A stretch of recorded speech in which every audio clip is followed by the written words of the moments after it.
Well, thank you all for being here with us this afternoon. I'm Andrea Carnes, the Chief Curator here at the Modern Art Museum, and I'm going to just be here to welcome the panel for the second half of our program. Our panel is moderated today by Michael Auping, who was the Chief Curator here until 2017, and I'm sure you recognized him from the documentary. Michael's responsible for many of the important works in the collection here at the Modern of many artists, but also Vernon. And as you saw, he, in this building, organized a retrospective of Vernon's work. And then at the other end of the table is Linda Ridgway. Linda is an artist who lives and works in Dallas. She is primarily a sculptor and printmaker. She is in our collection here at the Modern. In fact, we just installed her work last week where the Jamie Holmes was on the lower gallery, so please come and give that a look. Next to her is Sedrick Huckaby. Sedrick is also an artist, primarily a painter and also a sculptor. Sedrick, like Vernon, has a huge local presence, but also a national presence in terms of the art world. Michael Flanagan is the filmmaker, and Michael, I have to say that was my first time to see the documentary. Wow.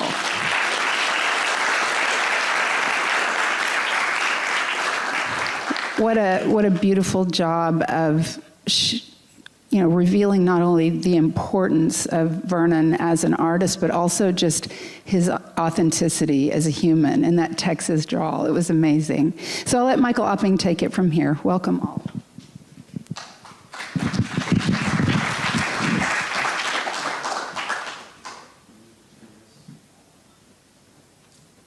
Thank you, Michael. Can you hear me? Good, thank you. Welcome.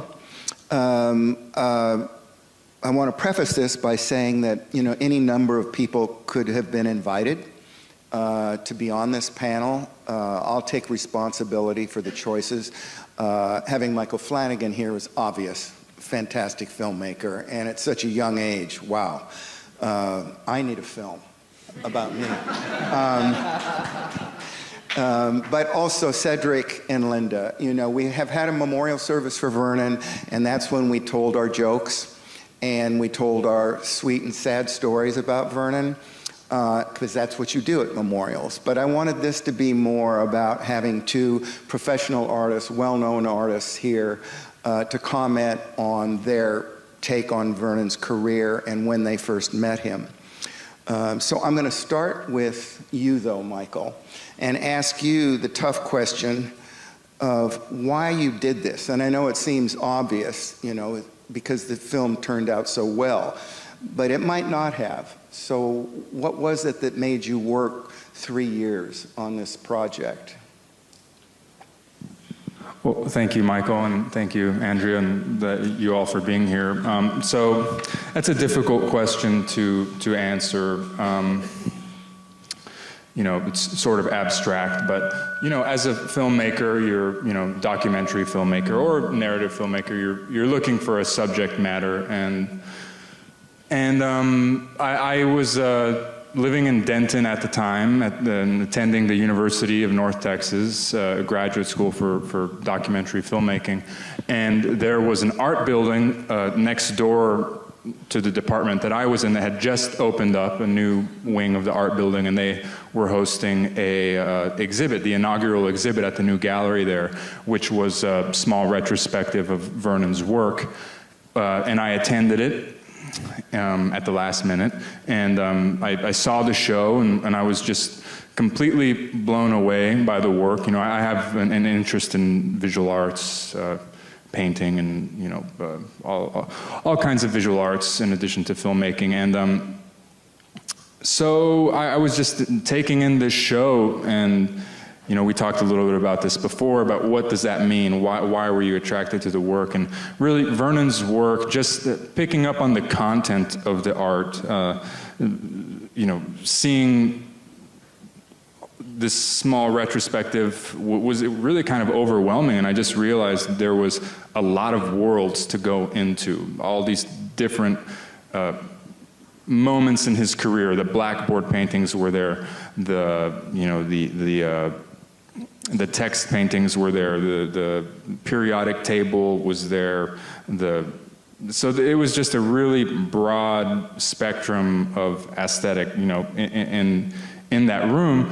And I just had an experience where I said, I need to figure out who this is and see if I can make a film about them. So that was the impetus for the show. And actually, the Time Falling Objects, which is right outside, it's kind of a nice full circle moment, because that was the one chalkboard painting. There was a few kind of hybrid chalkboard paintings in the show, but that was the kind of the punctuation mark in the gallery that was there, and that was it was a big deal to see that. So it's nice to have it here and be full circle once the film has been completed.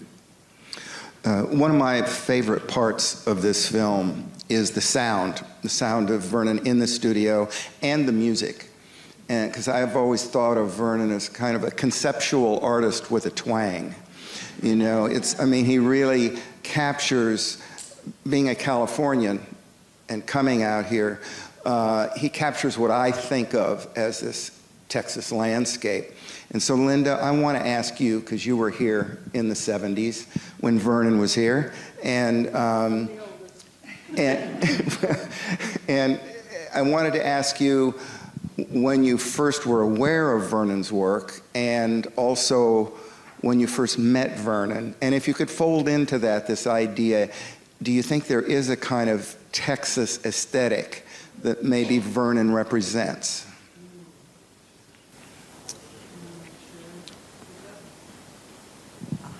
Hello? There, got it. Got it. I first met Vernon many, many years ago in the early 70s when I came to Texas. And I was working in a frame shop and a gallery called Delahanty.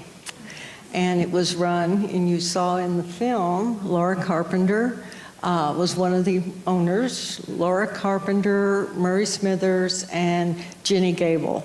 I was the frame shop tech of working, and Murray Smithers was going to show a series of drawings by Vernon Fisher. And he asked me to lay them all out on the table and get all the drawings there for the collector that was coming in. And I just was like blown away. These drawings were the most beautiful things I'd ever seen. They were kind of Texas landscapey.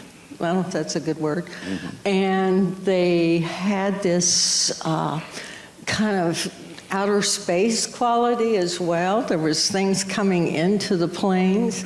They were drawn. The drawings were so beautiful. I love drawing, and I certainly appreciated the skill, and I thought, I've got to know this artist. And that was my first beginning. I also wanted to buy one, but I was too poor. I was working in the frame shop. But it was just like this craving to keep looking at his work, and it was remarkable. And you said about his connection to Texas, and I thought it was neat. Coming from another area of the country, I was more the Kentucky, Indiana, Missouri area. It certainly was a different way of speaking for me. And that, as a young artist, that I just so enjoyed. So it was, he was part of it. Shout out to you, and shout out to Delahanty Gallery, which many people may not know of in this audience, but when I was in California, if you thought of a gallery in Texas, it was Delahanty Gallery, and it launched a number of very important artists, did very important shows. And Sedrick, okay, hold it, there we are.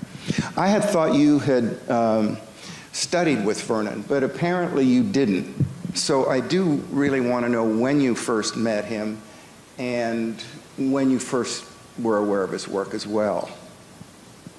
And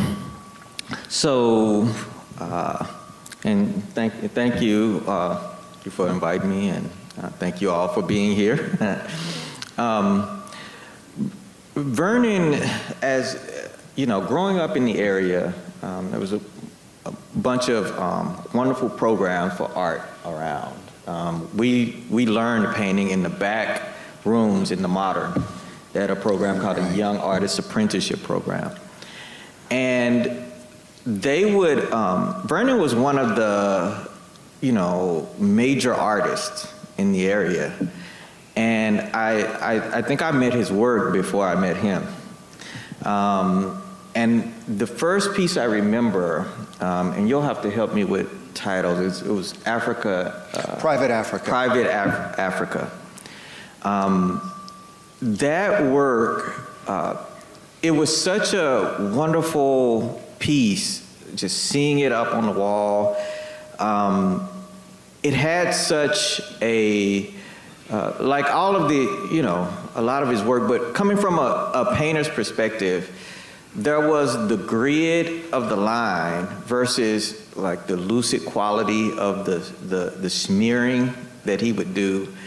And, the whole conceptual thing of dealing with this colonial map of dividing the world out in this grid. And it just had all of those. It was interesting, like we saw in the film, it was interesting on multiple layers. As a painter, it was interesting because he swooshed around paint and made it look like chalk. And it was a combination of line and painting and something that almost looked like it could have been, put on in some kind of other way, but it was the little parachuting man that was coming into the Congo. But later I got to meet him in person at the Fort Worth Central Library. And it was after going away to schooling on the East Coast and traveling abroad. When I came back into the area, I was doing a show of big paintings at the Fort Worth Central Library. And Vernon showed up to that show. And that was very important to me as a young artist, because as a young artist, you coming in and you're doing work, but for one of the major artists to come to your show and show up, that was important. But I learned this other thing about Vernon on that day was just that he was an ordinary person. He showed up, he talked with me about the work, and then he had to go to the football game. Right. And that was just super cool. Because, other artists that I knew of didn't watch the football game, but I did. So that's great. I think one of the things that is veiled through Vernon's great sense of humor in his work are aspects of political aspects that deal with race and deal with gender. That you see it if you look at these things carefully. And as one of the artists in the film said, Vernon was important because he was dealing with issues of identity very early on. And those issues came up because of his family. He had to be the good boy because his sister was handicapped. His father was absent. And so there was an issue of, what is your identity? Any of us who, like myself, grew up in semi-dysfunctional families know that the issue of identity is an important one. And you can see it in works like this. And you mentioned Private Africa, which has an element of race to it in terms of a landscape and colonialism. Also in this painting, Mickey Mouse, who shows up in a lot of Vernon's work, on the right side of the painting there, you see Mickey Mouse crying, but there are two mice. There's the Disney Mickey Mouse, and there's the Crazy Cat Mickey Mouse. Crazy Cat was a comic that was looked at by a lot of the abstract expressionists.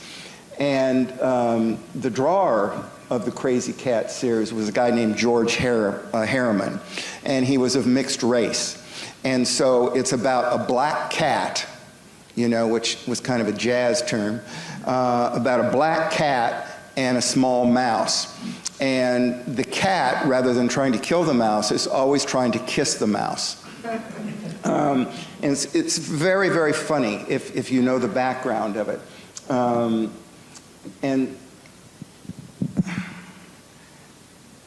And Mickey Mouse plays this role that shows up everywhere in Vernon's work, even in this painting. Mickey Mouse is in the glass of milk. Those are his ears and his nose sticking out. And the great thing that I think Vernon did with Mickey Mouse was, for those of us of a certain generation, was, you know, Warhol painted Mickey Mouse, Roy Lichtenstein painted Mickey Mouse. The pop artists dealt with Mickey as this happy icon, almost like a found object. But Vernon emotionalized Mickey. He gave him actually a personality that the other pop artists didn't do. And in a way, Mickey was a surrogate self-portrait for Vernon. And this is a painting, and I'll direct this question to you, Linda. A lot of people don't see some of the gender aspects of Vernon's work. Vernon's often talked about this guy who played sports, and he goes to Dallas Cowboys games, etc. But women play a big role in his paintings, and this is a painting called Annette. Yes. And you can tell us who Annette is, of course. Annette, if you are Annette Funicello. Yes, thank you. Was part of the beginning of the Mickey Mouse Club, and every day when I get off from school, we'd come home and turn on the television with just one knob, not a lot of buttons, right. and we would get to watch Mickey Mouse and the Mickey Mouse Club, and you could join the club and get your own ears. That was right. Really a big deal. I joined. Good.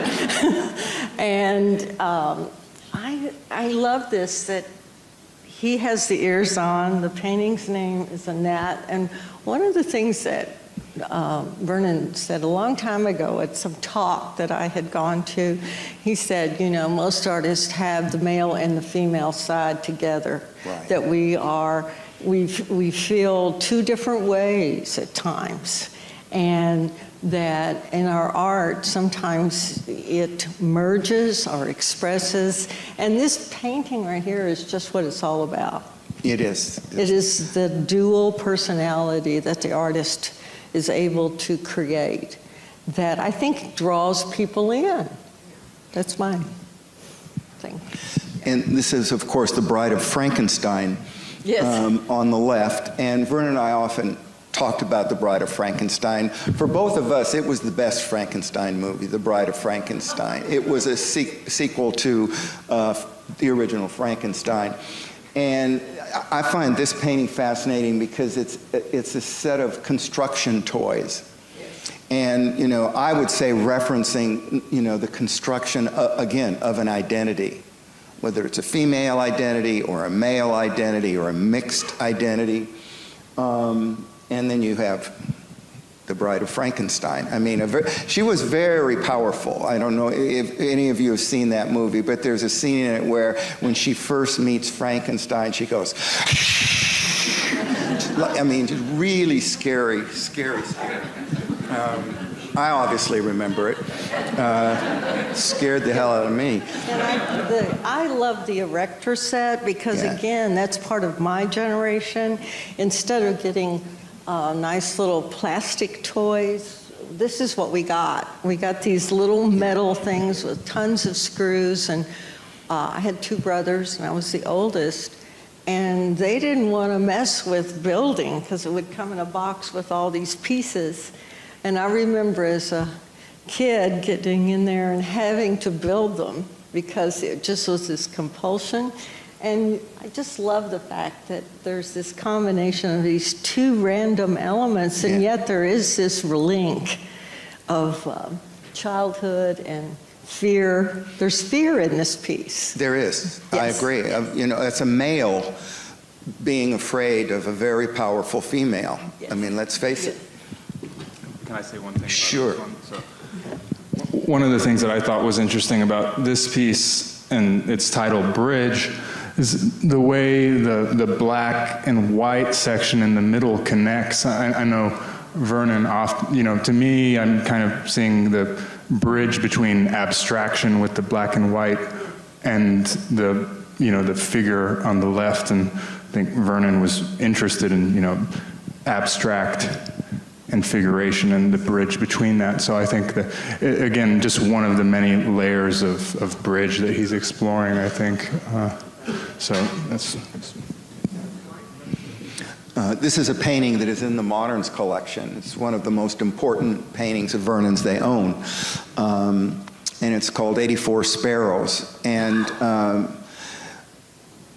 I had known Vernon for a long time. I've been here 30 years. And I learned things from Michael's film that I didn't know. And I would play golf with Vernon once a week, usually. And we talked about a lot of stuff in little blips. But, and I knew that the Nancy figure was his sister, his little sister, and that the woman might be his mom. I didn't know about the dad or the other thing. And one of the things your film does, and I really hate films about artists. I've very seldom seen a good one. What I like about this one is that it got into Vernon's psychology, and I learned things about his family from this film. Anyway, let me keep moving. And if I could say things about his process in the film, because he said he sat down in front of the piece and there was something that was moving him and he had to discover what that was. Yeah. So that tells you something about the way he works, that he's very intuitive, and then later he sort of discovers what that was all about. Yeah, that's true. I think another important point to be made about the film is that when you started this film, Vernon was beginning his journey that would not end well with cancer. And I think I had asked him questions about various aspects of his art before, and he would give me little hunks, just little bits. But I think by the time you got to him, he thought, well, it's now or never. That he's talked about some of these things and went a little deeper into it. I think he was always very private with his personal life. Yes. And for him to open up and talk, you did a great job, Also, too, but you gave him room to breathe, to think about what he was going to say and how he was going to say it. And I felt like it is just a beautiful film that, I've seen it now twice, and it gets better and better. So congratulations on that. I'll just say that, well, thank you. And it's, I don't think that it's really a comprehensive film, It's really the kind of thing that maybe you watch it, go and do some research on Vernon's work, go find more of it, learn more about it, and watch the film, and you're going to get something else out of it, So I appreciate you saying. But it had a sense of a narrative story like his work. That's what was really nice. And then this painting here, this is the shadow of what Vernon and I and many people of my generation and his generation, we lived with the idea of the atomic bomb, and this was the atomic bomb and this whole sense of our generation, the shadow of what could happen. And this always, I think, left questions for us about why are we here, what are we doing, what are we capable of doing. And this painting is remarkable, I think. It's called Bikini, referencing the famous Bikini Atoll. And it's where, from about 1946 to 1954, the United States practiced detonating 26 nuclear devices on or around this tiny little island. And in the film, there's reference to one of Vernon's teachers who was in World War II, and where I'm sure a number of these images of World War II derive from. But it should also be noted that Vernon and I's generation, on Saturday and Sunday mornings, there were always World War II movies on that you always watched. And Vernon and I talked about these. But, you know, and this is sort of the dark side of pop art. You know, the happy part of pop is over by 1965. By 1968, 69, 70, pop gets very dark. You see it in San Francisco, you see it in New York. And Vernon certainly picked up on the fact that, you know, pop culture isn't really all that happy. There are a lot of underlying things going on. Though he places it against the image of like a water park, a happy place you go. And Vernon also mentioned to me, he goes, you know, the modern bikini was invented around 1946. I mean, women have worn bikinis for ages and ages and ages, but the modern bikini was around 1946. So, and Vernon had these notebooks where he would compare images and dates to see if he could cross-reference things. Can I say one quick thing about this? Please. So this one is one of my favorites. I mean, just, you know, we were talking about him as a painter. You know, this is a painting. It's enormous, and it's beautiful. I think, you know, his hydrogen graduate school paintings, he talks about in the film, he says, you know, that there was a certain idealism, that we didn't have as broad a perspective at that time, and he came to not really like those as much. And to me, this, like you said, like those early paintings, the hydrogen paintings, was an idealism about the connectivity of everything, and hydrogen being the essential building block of all matter. And this is kind of the pessimistic take on that, right? The hydrogen bomb, and you know, that idealism kind of shattered, and realizing the dark truth of, you know, society, culture, right? This image, if you take out Vernon's painterly part, that photograph is one of the most famous photographs from World War II, and you see it in any number of artists' works from the 60s. Bruce Conner, Vernon Fisher, I'm trying to think, Jess. There are many artists who have used that image as this kind of foreboding. And the other thing I thought we could talk about was the importance of Vernon coming off the wall. And Sedrick, I'll address this to you because you do that a lot. You combine painting, drawing, sculpture, relief. And Vernon was one of the few artists working in Texas early on who started doing that. Yeah, you know, that's interesting in Vernon's work because as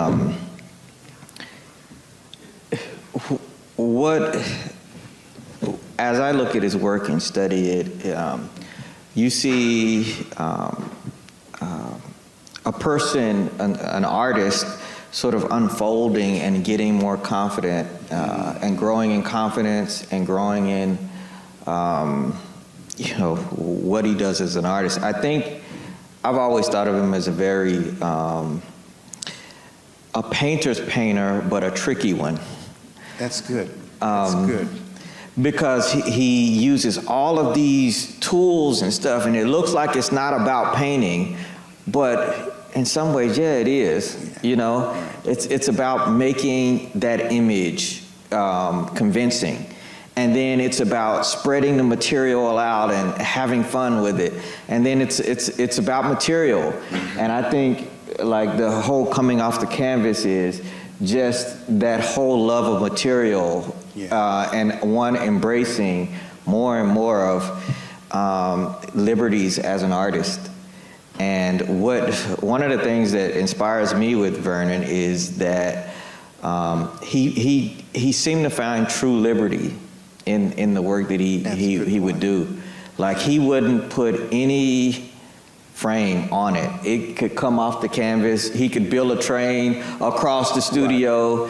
you know, like it seemed like he gave himself the freedom, and with coming out the canvas, I probably would think of it as just giving himself more and more freedom to do,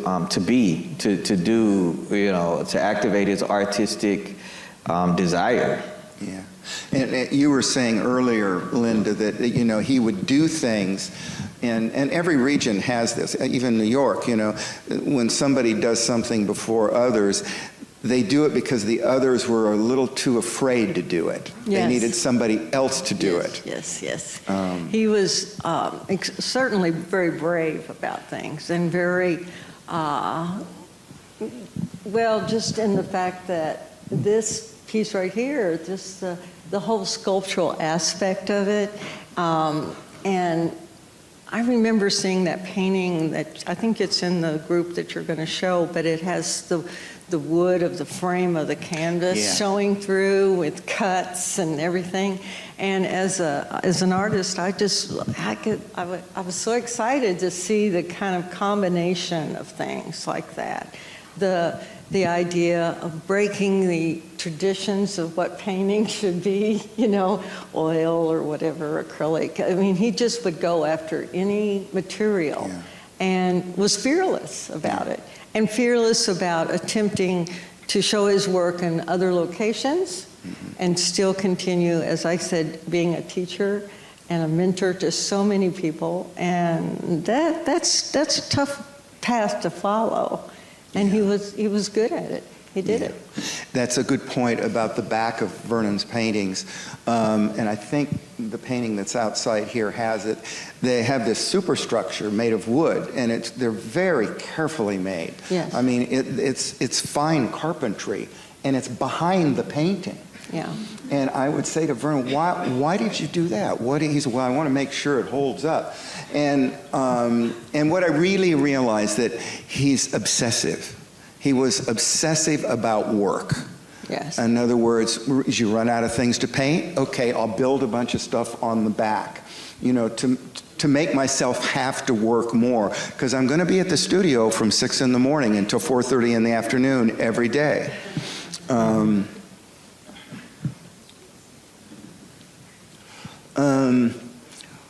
Well, I think we've probably covered it, and I want to thank all of you for coming. I really appreciate you accepting this invitation, and thank all of you for coming.